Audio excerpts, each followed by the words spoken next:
સુરતના અલથાણ વિસ્તારમાં રહેતી એક મોડેલે પોલીસ મથકમાં ગંભીર ફરિયાદ નોંધાવી છે. મોડેલનો આરોપ છે કે તેણીના અંગત ફોટા અને વિડીયોને ઇન્સ્ટાગ્રામ પર વાયરલ કરવામાં આવી રહ્યા છે, તેમજ તેણીને એસિડ એટેકની ધમકી આપવામાં આવી રહી છે.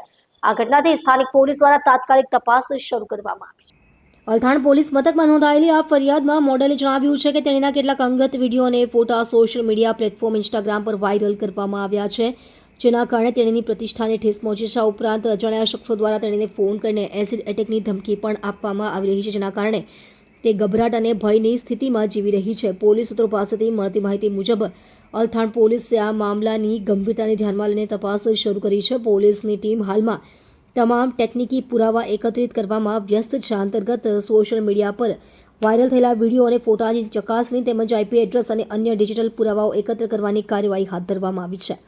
અલથાણ પોલીસ સ્ટેશનના પોલીસ ઇન્સ્પેક્ટર ડી ચૌહાણે આ મામલે વધુ માહિતી આપતા જણાવ્યું હતું કે અમને એક મોડેલ દ્વારા ફરિયાદ મળી છે કે તેના ફોટા અને વિડીયો ઇન્સ્ટાગ્રામ પર વાયરલ કરવામાં આવ્યા છે અને તેને જાતે મારી નાખવાની અને એસિડ એટેક કરવાની ધમકી મળી રહી છે.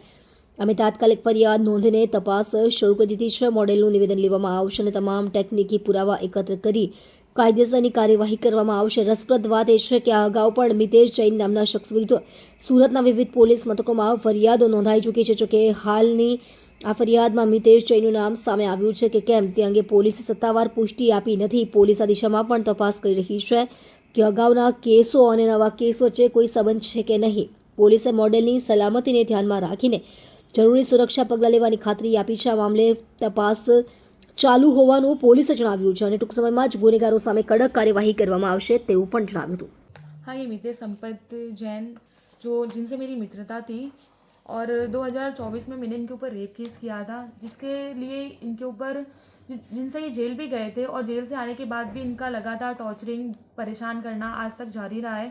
मैंने बीच में कितनी सारी कंप्लेन एफआईआर भी की हुई है, जिससे अभी बीच में आपने सुना होगा कि उन्होंने हमारी गाड़ियाँ जला दी थी घर की, तो उसके अगेंस्ट भी हमने कंप्लेन की हुई है. अभी एक आज वापस से मैंने कंप्लेन की है जिसमें उन्होंने अपने इंस्टाग्राम अकाउंट पे मेरे न्यूड फ़ोटोज़ वायरल किए हैं और मुझे एसिड अटैक की धमकी दी है और इस तरह से उनका परेशान करना जारी है.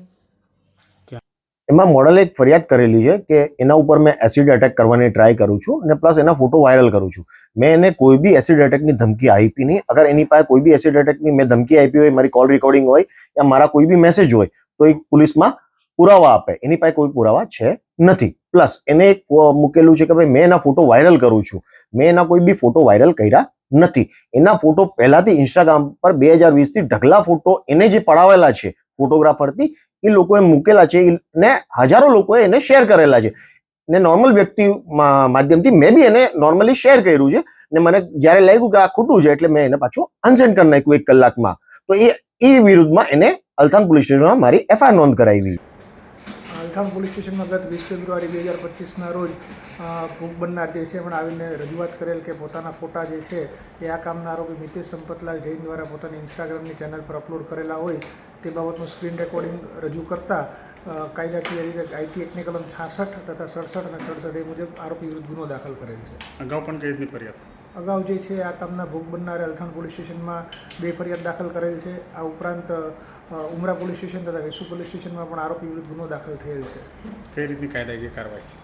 આ કામે જે છે આ કામે ભોગ બનનાર દ્વારા જે વિડીયોગ્રાફિક પુરાવો આપવામાં આવેલ છે તેને પંચનામું કરી કબજેલી એફએસએલમાં મોકલવામાં આવશે અને પુરાવો મળતા જે છે નામદાર કોર્ટમાં ચાર્જશીટ કરવામાં આવશે.